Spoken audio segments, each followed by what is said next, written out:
लोग आज देख लेते हैं कि आज हम लोग इस वीडियो में किन किन पॉइंटों को डिस्कस करने वाले हैं। तो आज का हमारा पहला पॉइंट होगा कैथोड किरणों की खोज, और उसके साथ साथ हम लोग देखेंगे कैथोड किरणों की विशेषताएं। फिर हम लोग देखने वाले हैं इलेक्ट्रॉन की खोज और इलेक्ट्रॉन की विशेषताएं। इसके बाद हम लोग देखेंगे कैनाल किरणों की खोज और कैनाल किरणों की विशेषताएं, और इसके बाद हम लोग देखेंगे प्रोटॉन और प्रोटॉन की विशेषताएं, और सबसे लास्ट में देखेंगे न्यूट्रॉन की खोज और न्यूट्रॉन की विशेषताएं। तो आइए करते हैं स्टार्ट। चैप्टर को स्टार्ट करते हैं सन 1808 ईस्वी के उस ऐतिहासिक पल से जब जॉन डाल्टन ने दिया था अपना परमाणु सिद्धांत। आप पहले ही पढ़ चुके हैं कि सन 1808 ईस्वी में जॉन डाल्टन नाम के वैज्ञानिक ने अपने अनेक प्रयोगों और प्रेक्षणों के आधार पर परमाणु के ऊपर दिया था कुछ निष्कर्ष, और वही निष्कर्ष कहलाया इनका परमाणु सिद्धांत। इनका ये सिद्धांत अगले 50-60 सालों तक हुआ बहुत ही ज्यादा विख्यात, लेकिन 19वीं शताब्दी के अंत तक कुछ ऐसे प्रयोग हुए जिससे इनका सिद्धांत हो गया खंड खंड। तो आइए देखते हैं कि ऐसे क्या प्रयोग हुए जिससे जॉन डाल्टन का इतना महत्वपूर्ण सिद्धांत टूट गया। तो हम लोग बात करते हैं सन 1850 ईस्वी के बाद के समय की।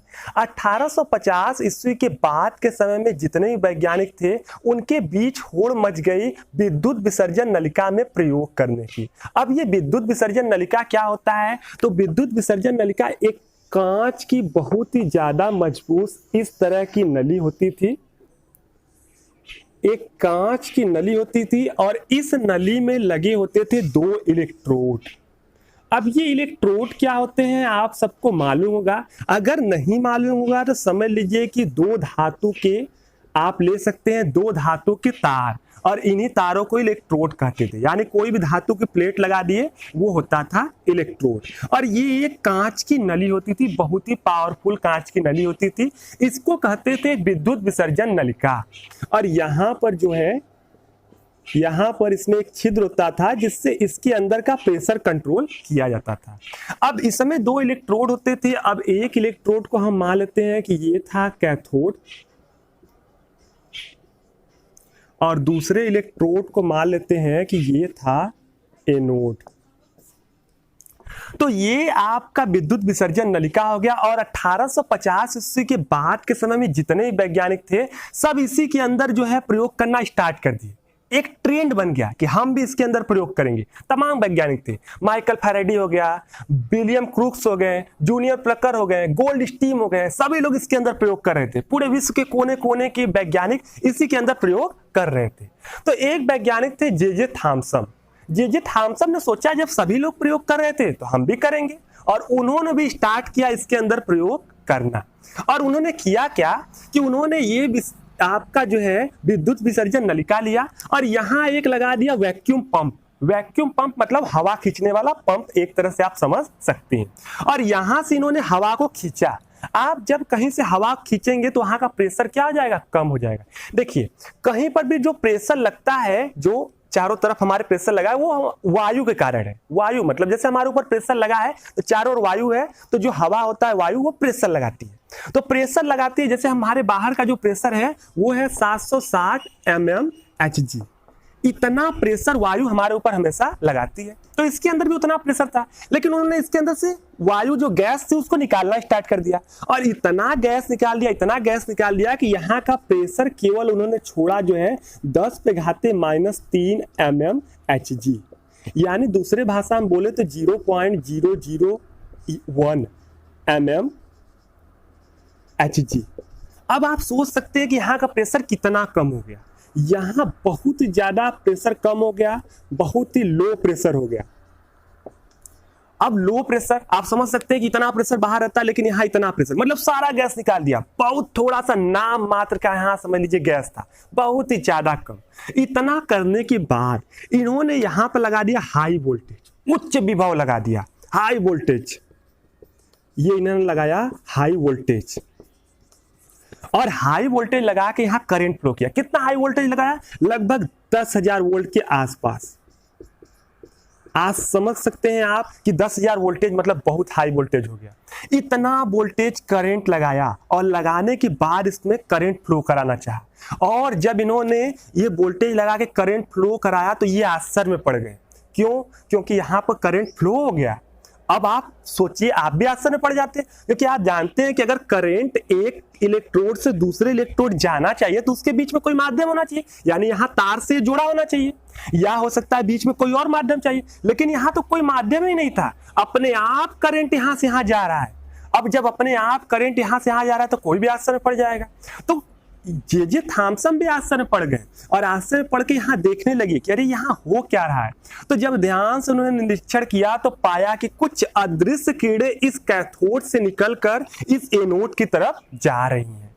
अब आप सोचेंगे कि जब किरणें अदृश्य थी, जो दिखाई नहीं दे रही थी, तो उनको कैसे मालूम चला? अरे उनके लिए अलग से बहुत सारे प्रयोग हैं जिससे हम पता लगा सकते हैं कि यहाँ से कुछ इधर जा रहा है। अभी उसमें से कुछ प्रयोग आप आगे पढ़ेंगे जिससे आपको भी मालूम चल जाएगा कि किरणें भले न दिखे, फिर भी हम कुछ ऐसे यहाँ टेक्निक कर सकते हैं जिससे मालूम चल जाएगा कि कुछ किरणें इधर जा रही हैं। और एक चीज उन्होंने और देखा कि ये जो किरणें जा रही हैं, इधर जा तो रही है एनोड की ओर, और अगर यहाँ पर इन्होंने ये एनोड को छिद्र कर दिया, यानी छिद्रित एनोड ले लिया, तो पाया कि वो किरणें यहाँ कांच की नली की इसके पीछे, एनोड के पीछे जो है नली की दीवारों पर स्फुरदीप्ति उत्पन्न कर रही थी। क्या उत्पन्न कर रही थी? स्फुरदीप्ति। अब आप सोचेंगे स्फुरदीप्ति क्या होता है, तो आपके भाषा में बोले तो चमक, लेकिन ये सामान्य चमक नहीं है, यानी सामान्य कांच रहेगा तो इस पर ये चमक उत्पन्न नहीं होगा। ये स्फुरदीप्ति तब हम लोग कहते हैं उत्पन्न जब हम कोई विशेष स्फुरदीप्ति पदार्थ लगाते हैं, तो उस पदार्थ पर जब कोई किरण पड़ती है तो ऑटोमेटिक वहां पे एक चमक उत्पन्न होती है। तो यहाँ पर इन्होंने जो यूज किया था वो यूज किया था जिंक सल्फाइड। तो जिंक सल्फाइड एक पदार्थ है, जिंक सल्फाइड एक पदार्थ है, अगर इसका लेप आप कहीं लगा देंगे तो इस पर कोई भी जब किरण पड़ती है तो वहां चमक उत्पन्न हो जाता है, उसी को हम लोग कहते हैं स्फुरदीप्ति।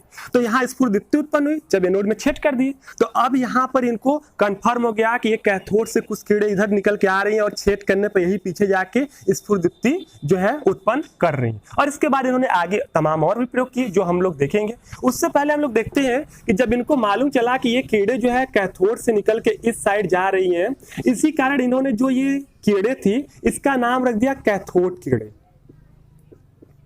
इसका नाम रखा कैथोड किरणें।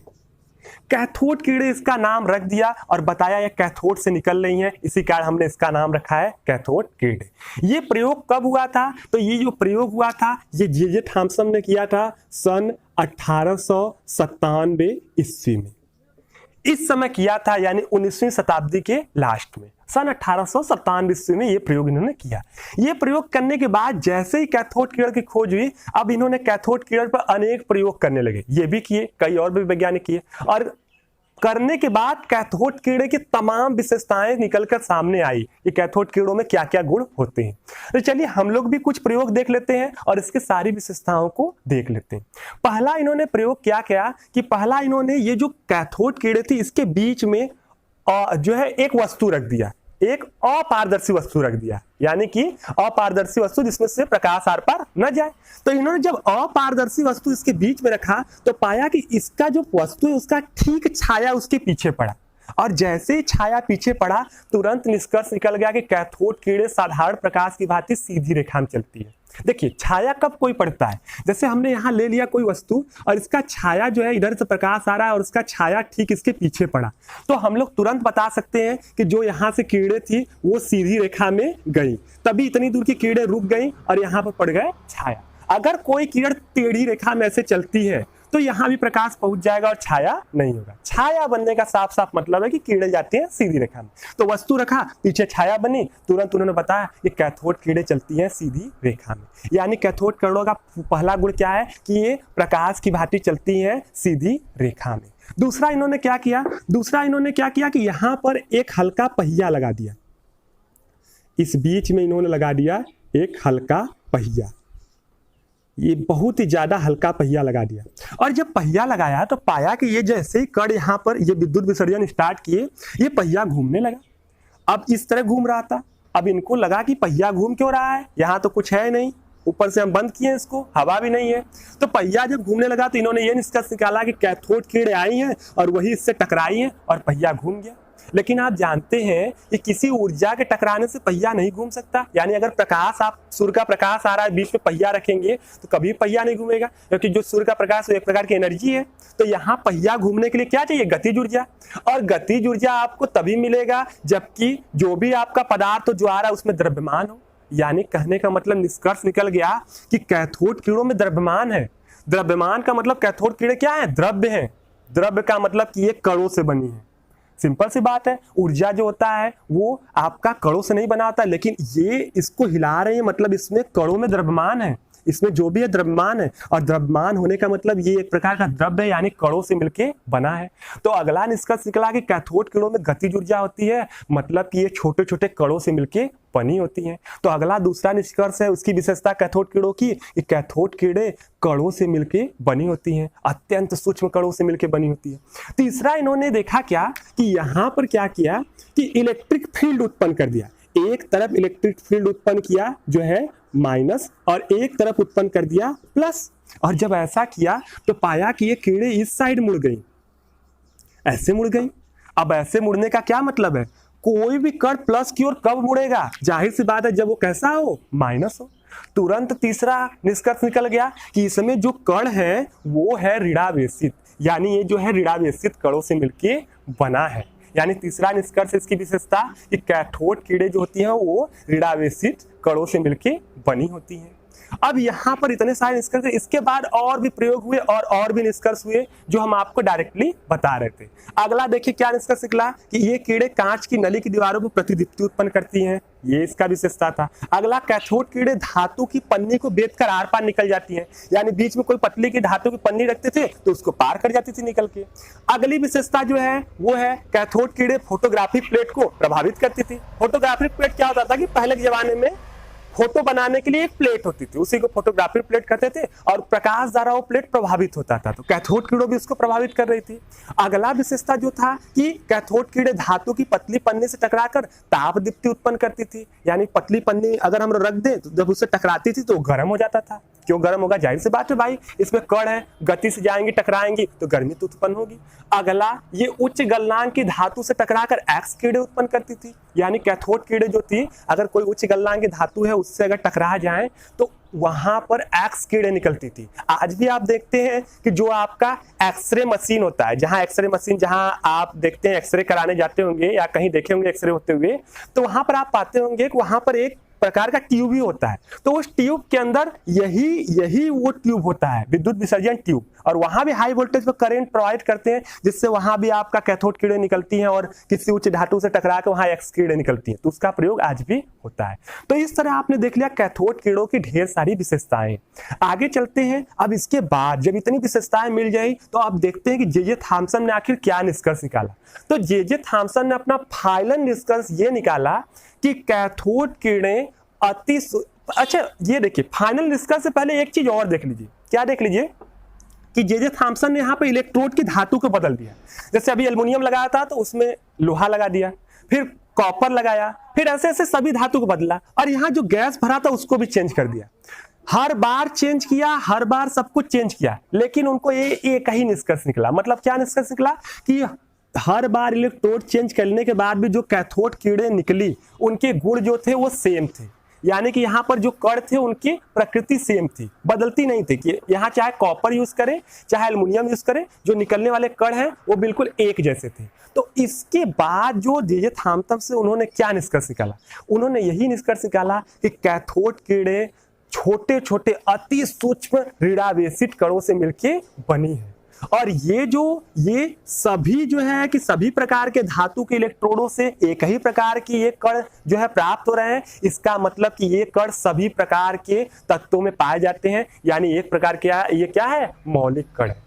एक प्रकार का ये मौलिक कण है क्योंकि ये सबसे मिल रहा है और ये छोटे छोटे ऋणावेशित कणों से मिलके बना है। और इसी ऋणावेशित कणों का नाम एक लारेंट नाम के वैज्ञानिक थे, उन्होंने रख दिया इलेक्ट्रॉन। तो इस तरह जे थॉमसन ने खोज कर दिया इलेक्ट्रॉन का, और लारेंट नाम के वैज्ञानिक ने रख दिया उन कणों का नाम इलेक्ट्रॉन। मतलब खोज किए जे थॉमसन और नाम रखा लारेंट ने। तो अब इलेक्ट्रॉन के बारे में मालूम चल गया कि यही इलेक्ट्रॉन, और आपको पता चल गया कि इतने प्रयोगों के बाद इलेक्ट्रॉन की खोज हुई और मालूम चला कि इलेक्ट्रॉन एक मूल कण है।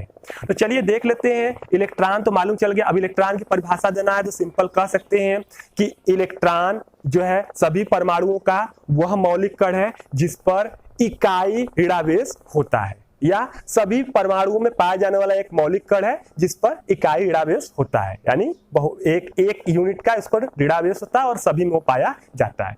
एक सिंपल सी परिभाषा है। इसके बाद तमाम और प्रयोग हुए और प्रयोग होने के बाद मालूम चला कि जो इलेक्ट्रॉन है उस पर जो आवेश होता है -1.602 इंटू 10⁻⁻19 कूलाम का आवेश होता है। इतना आवेश होता है। अब देखिए इन सब की भी कहानी है, यहाँ कैसे प्रयोग करके कैसे निकाले ये सब है, लेकिन अगर हम आपको सब कुछ बताने लगेंगे तो वीडियो बहुत ज्यादा लंबा हो जाएगा और हमें लगता है पूरा 11th पढ़ाने में हमको कई साल लग जाएगा। तो इसलिए ये, और वैसे भी आपको 11th में उतना लेवल तक पढ़ना भी नहीं कि हर चीज के बारे में आप डीप में पढ़े, तो बस जो जो चीजें हैं उनको डायरेक्टली बता दे रहे हैं और जो ज्यादा जो आपको सिलेबस में है वो सारी चीजें हम पूरा बताएंगे।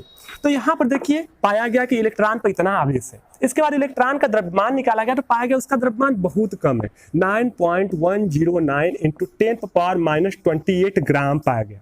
इतना उसका द्रव्यमान पाया गया। केजी में लिखना है तो लिख सकते हैं 9.109 इंटू 10⁻31 केजी। ग्राम है -28, केजी में बदलेंगे -31। इतनी चीजें आपको मिल गई जो महत्वपूर्ण है इलेक्ट्रॉन के बारे में। चलिए इलेक्ट्रॉन की भी कुछ विशेषताएं देख लेते हैं। तो चलिए यहाँ देखते हैं हम लोग विशेषताएं। पहली विशेषता है कि इलेक्ट्रॉन क्या होता है, सभी परमाणुओं का मूल कण है, मौलिक कण है, ये पहले से जानते हैं। ये ऋणावेशित कण होता है। दूसरी विशेषता, इस पर जो आवेश होता है वो -1.602 इंटू 10⁻⁻19 कूलाम होता है। आगे देखते हैं इसका द्रव्यमान जो होता है वो 9.109 इंटू 10⁻28 ग्राम होता है, या 9.109 इंटू 10⁻31 केजी होता है, या आपका 0.00054 एएमयू होता है। आप जानते हैं छोटे द्रव्यमानों को हम लोग एएमयू में नापते हैं, तो इतना एएमयू होता है। सोचिए एएमयू में भी कितना कम है। या अगर इसके द्रव्यमान की तुलना हम लोग हाइड्रोजन से करें तो इसका द्रव्यमान हाइड्रोजन के द्रव्यमान का 1/1837वां भाग होता है। और अगर इसकी त्रिज्या भी बात करें तो त्रिज्या कहीं नहीं पूछा जाता है, बात करें तो इसकी त्रिज्या 2.8 इंटू 10⁻18 सेंटीमीटर होता है। बहुत ही कम त्रिज्या होता है, बहुत ही छोटा है। इसके बाद इसको प्रदर्शित करते हैं तो इसको प्रदर्शित करने के लिए हम लोग ऐसे ई का प्रयोग करते हैं, या हम लोग ई माइनस का प्रयोग करते हैं, या कहीं कहीं हम लोग प्रयोग कर देते हैं बीटा का। यहाँ हम लोग बीटा लगा देते हैं, इस तरह भी हम लोग प्रयोग करते हैं, क्योंकि जो बीटा कण होता है वो भी इलेक्ट्रॉनों से बना रहता है। तो इस प्रकार आपने देख लिया कि इलेक्ट्रॉन की खोज हो गई, इलेक्ट्रॉन की विशेषता भी देख लिया। अब हम लोग चलते हैं अगले अपने पॉइंट की ओर, जो है आपका कैनाल कीड़े, या जिसे हम लोग धन कीड़े भी कहते हैं। तो हम लोग चलते हैं आगे के पॉइंट में। तो इसको थोड़ा सा मिटा के एक दूसरा चित्र बनाते हैं, इसके बाद हम लोग चलते हैं आगे।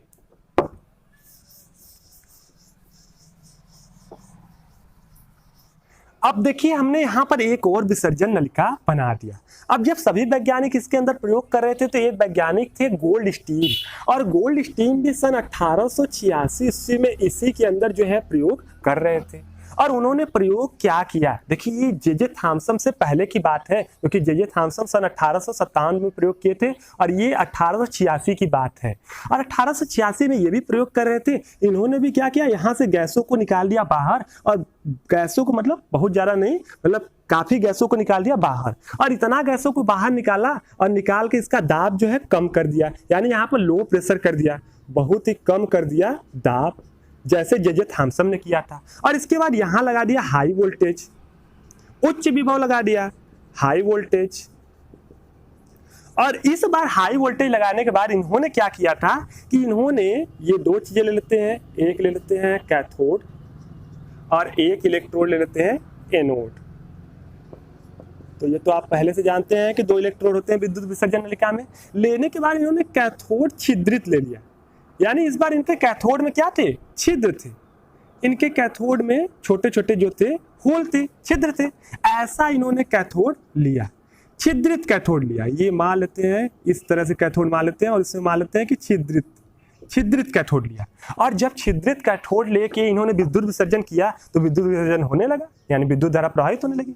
और विद्युत धारा प्रवाहित होने के बाद इनको क्या दिखा, इनको दिखा कि इस कैथोड के पीछे यहां पर इनको स्फुरदीप्ति उत्पन्न दिखी, यहां पर इनको मिला स्फुरदीप्ति। अब स्फुर दीप्ति क्या होता है, हमने पहले ही बताया कि जिंक सल्फाइड का लेप लगाया था, यहाँ पर कोई चीज टकराया होगा, चमक उत्पन्न हो गया होगा। तो स्फुर दीप्ति मतलब होता है चमक, तो यहाँ पर चमक उत्पन्न होगा। और जब इन्होंने ये कैथोड का छिद्र बंद कर दिया तो यहाँ पर चमक उत्पन्न नहीं हो रहा था। तो इससे इनको मालूम चल गया कि यहाँ पर जो स्फुर दीप्ति उत्पन्न हो रही है वो किसी किरण के द्वारा उत्पन्न हो रही है, लेकिन वो किरण जो है वो इसी छिद्र के अंदर से जा रही है। ये जो है छिद्र बंद करने पर स्फुर दीप्ति नहीं हो रहा था, इसका साफ साफ मतलब है छिद्र खोलने पर होने लगा, इसका मतलब ये छिद्र के अंदर से जा रही थी। अब चूंकि कीड़े छिद्र के अंदर से जा रही थी और इस साइड, इसीलिए इन कीड़ों का नाम इन्होंने रख दिया कैनाल कीड़े। इनका नाम रख दिया कैनाल कीड़े। कैनाल कीड़े क्यों रखा, क्योंकि ये कैनल की तरह जो है छिद्र के अंदर से जा रही थी। अब जब ये कैनल की तरह जा रही थी, इसी कारण इन्होंने इसका नाम रख दिया कैनोल कीड़े। इस तरह कैनाल कीड़ों की खोज हो गई। लेकिन साफ बात ये आया कि इसका जो रीजन था कि क्यों ये कौन से कीड़े हैं और क्यों जा रही हैं, इस चीज के बारे में गोल्डस्टीन बहुत ज्यादा स्पष्ट नहीं बता पाए। क्यों नहीं बता पाए, क्योंकि उसमें इलेक्ट्रॉन की खोज नहीं हुई थी। लेकिन इसकी अनेक विशेषताएं थे, अनेक विशेषताएं या गुण जो वैज्ञानिकों ने पता लगा लिया। तो चलिए देखते हैं कि क्या क्या विशेषताएं हुई। अब देखिए, जो कैथोड कीड़ों के गुण थे वो अधिकतर विशेषताएं इनका भी मिला और वही वाला प्रयोग हुआ। जैसे इनकी क्या विशेषताएं मिली, जैसे कि ये सीधी रेखा में चलती हैं। कैसे चलती हैं आपको पता ही है। अगला, ये विद्युत क्षेत्र में रीढ़ प्लेट की ओर मुड़ गई। मतलब सिंपल सी बात है कि अभी जो है कि अगर हम बात करते हैं कैथोड कीड़ों की तो वो प्लस की ओर मुड़ रही थी, लेकिन ये किधर मुड़ी, ये रीढ़ प्लेट की ओर मुड़ी। रीढ़ प्लेट की ओर मुड़ने का मतलब है कि इसकी प्रकृति कैसी होगी, धनावेशित। जाहिर सी बात है जो कैथोड की ओर जा रहा है वो कैसा होगा, धनावेशित होगा। तो ये रीढ़ प्लेट की ओर मुड़ी, इसलिए कीड़ों की प्रकृति क्या थी, धनावेशित। तीसरा चीज हम लोग देखते हैं, फोटोग्राफिक प्लेट को प्रभावित करती थी। कैथोड कीड़ों के विपरीत चलती थी। जिंक सल्फाइड की प्लेट से टकराकर स्फुर दीप्ति उत्पन्न करती थी, जो हमने आपको बताया। इसके बाद एक ये सारे मतलब बहुत सारे गुण मिल गए जो बिल्कुल जो है कैथोड कीड़ों की तरह थे, लेकिन हाँ इनका वेग कैथोड कीड़ों से कम था। इसका मतलब ये ज्यादा सूक्ष्म नहीं थी। और इसके साथ साथ लास्ट एक ऐसा गुण मिला जिसके कारण सभी लोग बहुत ज्यादा कंफ्यूज हो गए। क्या कंफ्यूज हुए, लास्ट गुण ये मिला कि ये जो आपका यहाँ पर जो ये कीड़े कैनाल कीड़े जा रही हैं, इनके जो द्रव्यमान थे, जो यहाँ पर कैनाल कीड़े जा रहे थे, इनके द्रव्यमान जो थे ये लिए गए गैस पर निर्भर करते थे। यानी कैथोड कीड़े की जो ये सबसे महत्वपूर्ण विशेषता जो थोड़ी सी अलग आई कि इनका जो द्रव्यमान था वो लिए गए गैस पर निर्भर करता था। अभी गैस हम लोग ले लिए हाइड्रोजन तो द्रव्यमान बदल गया, अभी ले लिए हीलियम तो फिर द्रव्यमान बदल गया इन कैनाल कीड़ों का, अभी ले लिए नाइट्रोजन तो फिर इनका द्रव्यमान बिगड़ गया। अब इस तरह जब इनका द्रव्यमान बदल रहा था तो फाइनली निष्कर्ष सभी लोग ये जान गए कि ये जो कीड़े हैं कैनाल कीड़े, ये यहाँ एनोड से निकल के नहीं जा रही हैं, बल्कि ये इसमें भरी गई गैस ही है जो इधर जा रही है। गैस ही है जो इधर जा रही है। क्यों जा रही है भैया, क्योंकि जाहिर सी बात है कि गैस यहाँ पर इधर से जा रही है। मतलब कैसे मालूम चला कि गैस जा रही है, इसलिए क्योंकि जाहिर सी बात है कि जो गैस भर रहे उसी का द्रव्यमान ये कैनाल कीड़े मिल रहा है। कैनाल कीड़ों का द्रव्यमान हुई है तो मतलब यही गैस ही होंगी, तभी तो इनका द्रव्यमान सेम सेम मैच कर रहा है। अब इसका रीजन जो है गोल्डस्टीन नहीं बता पाए कि गैसें क्यों जा रही हैं।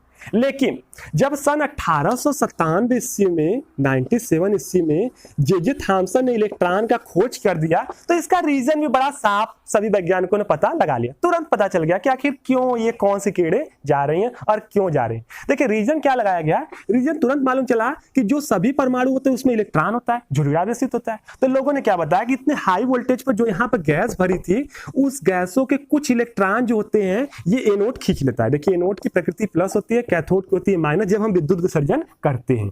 तो इन्होंने बताया कि यहाँ इतने हाई वोल्टेज में क्या हुआ कि कुछ गैसों के इलेक्ट्रॉन जो है कौन खींच लिया, कुछ गैसों के इलेक्ट्रॉन खींच लिया इस एनोड ने इतने हाई वोल्टेज पर। और देखिए जब किसी के अंदर से इलेक्ट्रॉन निकल जाए तो इलेक्ट्रॉन कैसा होता है माइनस, तो किसी के अंदर से इलेक्ट्रॉन निकलेगा तो कैसा हो जाएगा प्लस। जैसे अभी हम लोग कुछ भी ले ले, जैसे हमने सोडियम ले लिया Na, तो आप जानते हैं कि Na के अंदर से अगर हम इलेक्ट्रॉन निकालें तो क्या हो जाता है, ये प्लस हो जाता है। हालांकि ये गैस नहीं है, हम लोग गैसों में निकालेंगे तो गैसों में भी यही परफेक्ट होने वाला है। जैसे हमने ले लिया हीलियम, हीलियम से हमने निकाल लिया एक इलेक्ट्रॉन, तो इस पर क्या आ जाएगा 1 प्लस, 2 इलेक्ट्रॉन लेंगे 2 प्लस। तो मतलब कहने का मतलब बताया गया रीजन क्या कि इलेक्ट्रॉन इधर खींच लिए जाते हैं, और जब इलेक्ट्रॉन इधर खींच लिए जाते हैं तो क्या होता है कि ये इलेक्ट्रॉन कुछ खींच भी लिए जाते हैं, ये भी होता है, और कुछ बताया गया ये भी, ये जे थॉम्सन के प्रयोग के बाद, कि यहाँ कैथोड किरणों, जो कैथोड किरणें होती है वहां से तीव्र गति से इलेक्ट्रॉन आते हैं, कुछ तो ऐसे निकल गए और कुछ तीव्र गति से इधर से इलेक्ट्रॉन आते हैं। और बताया क्या गया कि ये तीव्र गति से जो इलेक्ट्रॉन आते हैं ये क्या करते हैं कि जो भी यहाँ गैस है उसके इलेक्ट्रॉनों से टकराते हैं। इधर से तीव्र गति से इलेक्ट्रॉन आया कैथोड किरणों के रूप में और यहाँ के इलेक्ट्रॉन से टकरा गया। अब सोचिए इतनी भीषण टक्कर होगी तो इलेक्ट्रॉन बचेगा? बिल्कुल नहीं बचेगा। ये यहाँ से निकल के कहाँ चला जाएगा? बाहर। ये इलेक्ट्रॉन अपने तो यहाँ बाहर चला ही गया, साथ में इसको भी बाहर निकाल दिया। अब जब यहाँ पर गैसों से इलेक्ट्रॉन बाहर निकलेगा तो कैसा आ जाएगा? धनावेश से। तो दो रीजन बताए गए, एक तो कुछ यहाँ से निकल गए इस साइड और कुछ यहाँ से कैथोड किरणों के रूप में इलेक्ट्रॉन आए, वो गैसों से टकराए तो गैसों के इलेक्ट्रॉन छिटक गए और जब चिटके तो गैस हो गए धनावेशित, और यही धनावेशित कण इधर जाते हैं और इन्हीं को जो है गोल्डस्टीन ने कहा था कैनाल कीड़े। अब जब रदरफोर्ड ने इन कीड़ों के बारे में पूछा गया तो उन्होंने जब इस सारी चीजें ये बता दिया तो उन्होंने बताया कि ये कीड़े धन कीड़े हैं। यानी कि रदरफोर्ड ने ये जे थॉम्सन ने जब इसके बारे में देखा, जब खोज कर लिया तो उन्होंने बताया कि ये कीड़े धन कीड़े हैं। ये जो है धन कीड़े हैं जो इसी तरह जो है इलेक्ट्रॉन निकल जाने से उधर चलती हैं। इसी कारण इसका नाम जे थॉम्सन ने रख दिया धन कीड़े। तो गोल्डस्टीन ने इसका नाम रखा था कैनाल कीड़े, धन कीड़े किसने रखा? जे थॉम्सन ने, क्योंकि रीजन जो है स्पष्टीकरण उनके इलेक्ट्रॉन खोज के बाद इसका मालूम चला। अब देखिए धन कीड़े की आप विशेषताएं या कैनाल कीड़े की विशेषताएं आप पहले ही देख चुके हैं। अब इसके बाद देखिए एक वैज्ञानिक थे जो है, मतलब देखिए यहाँ पर सारी चीजें आप देख रहे हैं कि यहाँ गैसें ही जा रहे हैं। तो अब यहाँ पर सोचिए कि अगर हम इसमें क्या कर दें कि इसमें इस पात्र के अंदर अगर हम लोग जो गैस भरेंगे वही चीज मिलेगा। अगर सोचिए इसके अंदर हाइड्रोजन गैस भर दी जाए, हाइड्रोजन गैस अगर भर दी जाए तो आप देखेंगे अगर हाइड्रोजन से इलेक्ट्रॉन निकल जाए तो आप देखेंगे ये क्या बचेगा? H+ बचेगा। अब H+ क्या होता है ये देख लीजिए। देखिए यहाँ पर ध्यान से, हाइड्रोजन जो होता है उसके अंदर होता है एक प्रोटॉन और एक इलेक्ट्रॉन होता है। इसको हम लोग 1H1 से हाइड्रोजन को लिखते हैं, एक प्रोटॉन एक इलेक्ट्रॉन। सोचिए अगर इस पात्र में इलेक्ट्रॉन हाइड्रोजन भरा जाए और इसका इलेक्ट्रॉन निकल जाए, यानी कि ये धन किरण के रूप में बन जाए, यानी कि H+ बन जाए, तो ध्यान से देखिए H+ क्या है? प्रोटॉन है। तो इसमें तरह तरह की गैसें भरी गई, और जब तरह तरह की गैसें भरे गए तो अनेक प्रकार के धन किरणें गए, और जब इसमें हाइड्रोजन भरा गया तो जो धन किरणें गई उसका द्रव्यमान सबसे न्यूनतम था और उसकी प्रकृति मौलिक प्रकृति टाइप की थी। इसी कारण जब हाइड्रोजन भरा गया तो यहाँ जाने वाला कण जो था वो एक प्रकार का प्रोटॉन था और उसी कण का नाम प्रोटॉन पड़ गया। इस प्रोटॉन के बारे में विस्तृत जानकारी देने का श्रेय जो जाता है वो जाता है रदरफोर्ड को। रदरफोर्ड ने अनेक प्रयोग किए और प्रयोग करने के बाद प्रोटॉन के बारे में बहुत सारी विस्तृत जानकारियां दिया। तो अब देखिए अगर प्रोटॉन, यहां से प्रोटॉन की खोज हो गई, लेकिन आप देखिए आपके सामने एक बहुत बड़ा कंफ्यूजन उत्पन्न होगा कि प्रोटॉन की खोज किसने की, प्रोटॉन की खोज का श्रेय किसको देना चाहिए।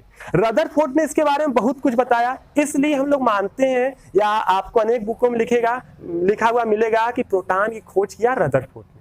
लेकिन अगर हम लोग ऐतिहासिक दृष्टि से देखें कि कौन जो है इसका मूल खोज करता था तो वो गोल्डस्टीन ही होंगे, क्योंकि आप देखिए गोल्डस्टीन ने हाइड्रोजन तो इसमें भरा ही था, हर एक गैस भर के प्रयोग किया तो हाइड्रोजन भरा था तो उनको भी प्रोटॉन दिखा होगा, लेकिन वो उसकी पहचान नहीं कर पाए थे, लेकिन खोज तो वही दिए थे। तो मतलब यही रीजन होता है कि कुछ जगह आपको गोल्डस्टीन मिलेंगे कि प्रोटॉन का खोज गोल्डस्टीन ने किया, खोज करता, और कुछ जगह आपको रदरफोर्ड मिलेंगे। और इसमें तो हम भी कंफ्यूज हैं, हम भी आज तक नहीं बता पाए कि गोल्डस्टीन को सही माना जाए या रदरफोर्ड को। तो आपका जो विचार करे आप उसको मान लीजिए कि वही खोज करता है। वैसे आपके 11th के अधिकतर बुक में लिखा होगा कि रदरफोर्ड ने इसका खोज किया, तो आप मान सकते हैं। तो ये आपका प्रोटॉन का खोज हो गया। प्रोटॉन क्या है? प्रोटॉन भी एक प्रकार का मौलिक कण है। प्रोटॉन जो है सभी परमाणुओं में पाया जाने वाला एक आवश्यक मौलिक कण है जिस पर इकाई यूनिट धनावेश होता है। यानी इसका जब धनावेश निकाला गया तो पाया गया कि प्रोटॉन का जो धनावेश होता है वो बिल्कुल इलेक्ट्रॉन के बराबर होता है, लेकिन उसके विपरीत होता है। यानी वो कितना होता है? वो होता है +1.602 × 10⁻⁻19 कूलाम। इतना होता है प्रोटॉन पर धनावेश। यही से परिभाषा बनती है कि प्रोटॉन सभी परमाणुओं में उपस्थित एक मौलिक कण है जिस पर इकाई यूनिट का धनावेश होता है, यानी +1.602 × 10⁻19 कूलाम का धनावेश होता है। अब देखिए यहां से प्रोटॉन मिल गया, प्रोटॉन की कुछ विशेषताएं देख लेते हैं। चलिए आइए तो यहाँ चलते हैं, प्रोटॉन की विशेषताएं देखते हैं। तो प्रोटॉन सभी परमाणुओं का मौलिक कण है, पहली विशेषता। दूसरा, इस पर जो है इकाई धनावेश होता है जिसका मान होता है आपका प्लस 1.60 कूलाम जो है होता है। इसके बाद अगर बात करें इसके द्रव्यमान की, तो इसका द्रव्यमान हाइड्रोजन परमाणु के द्रव्यमान के बराबर होता है। क्यों होता है? क्योंकि हाइड्रोजन परमाणु से निकला है तो उसी द्रव्यमान के बराबर होगा। आप जानते हैं इलेक्ट्रॉन का द्रव्यमान बहुत होता है नगण्य, एकदम कम होता है। तो इलेक्ट्रॉन निकल भी गया तब भी इसका द्रव्यमान लगभग हाइड्रोजन परमाणु क्या होता है, बराबर होता है। अगला देखते हैं कि द्रव्यमान वास्तव में एक्यूरेट कितना होता है, तो इसका द्रव्यमान होता है 1.672 इंटू 10⁻⁻24 ग्राम या 1.672 इंटू 10⁻⁻27 kg। आप बदल सकते हैं, या AMU में निकालें तो 1.00727 AMU होता है। त्रिज्या देखा जाए तो इसकी त्रिज्या होती है 10⁻⁻13 सेंटीमीटर, और प्रोटॉन जो होता है प्रत्येक परमाणु के नाभिक में उपस्थित होता है। तो इतनी सारी थी विशेषताएं प्रोटॉन की। बात करते हैं कि हम लोग इसको प्रदर्शित कैसे करते हैं। तो प्रोटॉन को प्रदर्शित करते हैं हम लोग 1H1 से, P से, या 1P1 से, या H+ से। इतने सारे तरीके हैं प्रोटॉन को प्रदर्शित करने के। तो इस तरह आपने प्रोटॉन का भी खोज कर लिया और उसकी विशेषताओं को जान लिया। लास्ट चलते हैं हम लोग, और लास्ट है न्यूट्रॉन। अब देखिए न्यूट्रॉन की खोज करते हैं हम लोग, और उससे पहले इसको मिटा देते हैं। तो बात करते हैं हम लोग सन 1932 की, जब हमारा जो साइंस था वो धीरे धीरे विकसित होने लगा। तो सन 1932 में एक वैज्ञानिक थे जिनका नाम था जेम्स चैडविक। जेम्स चैडविक नाम के वैज्ञानिक ने क्या किया कि कुछ हल्के तत्वों के परमाणुओं को लिया और उस पर अल्फा कणों की बमबारी करा दिया। जैसे कि उन्होंने हल्के तत्व जैसे बेरिलियम को लिया, बेरिलियम लिया जो यहाँ होता है 4 और यहाँ होता है 9, यानी परमाणु क्रमांक 4 परमाणु भार 9 होता है। इस पर अल्फा कणों की बमबारी करा दिया, अल्फा कण यानी 2He4। अब अल्फा कण क्या होता है? आप कहेंगे कि हीलियम होता है, हीलियम जैसा लग रहा है, तो हीलियम नहीं होता है अल्फा कण। अल्फा कण हीलियम में जमीन आसमान का अंतर है। देखिए हीलियम जो होता है, हीलियम को हम 2He4 से हीलियम को प्रस्तुत करते हैं, लेकिन हीलियम में क्या होता है कि हीलियम में देखिए होता है 2 प्रोटॉन, 2 न्यूट्रॉन, और यहाँ होता है 2 इलेक्ट्रॉन। एक इलेक्ट्रॉन इधर, एक इलेक्ट्रॉन इधर बना लेते हैं। अब होता क्या है कि अगर ये हीलियम है, अब इस हीलियम से अगर ये दोनों इलेक्ट्रॉन हम लोग निकाल दें, ये दोनों इलेक्ट्रॉन हम लोग निकाल दें बाहर, तो अब ये जो बचा ये क्या है? हीलियम का नाभिक है, 2 प्रोटॉन 2 न्यूट्रॉन। इसी 2 प्रोटॉन 2 न्यूट्रॉन को हम लोग कहते हैं अल्फा कण। और खास बात है कि इसको भी हम इसी तरह लिखते हैं। तो जब इससे हम बमबारी कराते हैं तो अल्फा कण इतना पावरफुल होता है कि किसी भी जाके तत्व के परमाणु के अंदर उसके नाभिक में जुड़ सकता है या उसके नाभिक को तोड़ सकता है। तो वही हुआ भी, अल्फा कण गया और उसके नाभिक में जाके जुड़ गया, और जुड़ के यहाँ पे बनाया 6 कार्बन, और यहाँ बना दिया 12, यानी कि बेरिलियम से बदल गया है कार्बन में। और यहाँ पर एक जो है अलग से कण निकला, एक अलग कण निकला, और ये किसको दिखा? चैडविक को। चैडविक ने कहा ये कौन सा अलग कण निकला है इन्होंने, और जब इसका परीक्षण किया तो उन्होंने पाया कि ये तो एक मौलिक कण है, यानी कि ये भी एक मूल कण है जो कि परमाणु के अंदर पाया जाता है। और इसी मूल कण का नाम उन्होंने रख दिया न्यूट्रॉन। इसका नाम रख दिया न्यूट्रॉन, और इस प्रकार खोज हो गई न्यूट्रॉन की। तो न्यूट्रॉन की खोज किसने किया? जेम्स चैडविक ने किया सन 1932 में। कैसे किया? बेरिलियम, बोरान, ऐसे हल्के जो नाभिक थे इन पर जो है अल्फा कणों की बमबारी द्वारा उन्होंने इस कण को प्राप्त किया। तो चलिए न्यूट्रॉन हम लोग देख लिया, अब न्यूट्रॉन की विशेषताएं भी देख लेते हैं। न्यूट्रॉन पर देखिए आवेश जो होता है वो शून्य होता है, यानी कोई आवेश नहीं होता, न तो धनावेशित न तो ऋणावेशित, होता है उदासीन। और न्यूट्रॉन जो होता है ये सभी परमाणुओं में पाया जाता है, लेकिन हाइड्रोजन में नहीं पाया जाता है। हाइड्रोजन में 1 प्रोटॉन 1 इलेक्ट्रॉन पाया जाता है, उसमें न्यूट्रॉन नहीं पाया जाता है। चलिए और भी विशेषताएं हम लोग यहाँ देख लेते हैं न्यूट्रॉन की विशेषताएं। पहली विशेषता जो है न्यूट्रॉन विद्युत उदासीन परमाणु होता है। दूसरी विशेषता हाइड्रोजन परमाणु को छोड़कर सभी परमाणु में न्यूट्रॉन पाया जाता है। तीसरी विशेषता जो होता है इसका द्रव्यमान प्रोटॉन के द्रव्यमान के लगभग बराबर होता है, और जिसका मान होता है 1.675 इंटू 10⁻⁻24 ग्राम, या हम लोग कह सकते हैं 1.00876 AMU, 867 AMU, और इसकी त्रिज्या जो होती है 10⁻⁻13 सेंटीमीटर होती है। इसके साथ इसको प्रदर्शित कैसे करते हैं, तो इसको प्रदर्शित करते हैं 0n1 या केवल n से। इसको प्रदर्शित करेंगे 0n1 या n से, इससे न्यूट्रॉन को प्रदर्शित किया जाता है। तो इस प्रकार आपने देख लिया इलेक्ट्रॉन, प्रोटॉन, न्यूट्रॉन, धन किरणें, कैनाल किरणें और जो है कैथोड किरणें, इन सब चीजों के बारे में पढ़ लिया, इनकी विशेषताएं भी आप विस्तार से पढ़ लिए। हमें उम्मीद है कि आपको ये सारा कुछ अच्छे से समझ में आ गया होगा। अगर ये सब आपको अच्छे समझ में आ गया तो आप हमारे वीडियो को लाइक करें, शेयर करें और हमारे चैनल को सब्सक्राइब करें और अपने दोस्तों को भी बताएं हमारे इस चैनल के बारे में। आगे हम लोग मिलेंगे जो है नेक्स्ट वीडियो में लेकर परमाणु संरचना का नेक्स्ट पार्ट, जिसमें हम लोग पढ़ेंगे परमाणु मॉडल, कि परमाणु के अंदर ये इलेक्ट्रॉन, प्रोटॉन, न्यूट्रॉन किस रूप में रहते हैं और इसके लिए कौन कौन से मॉडल दिए गए।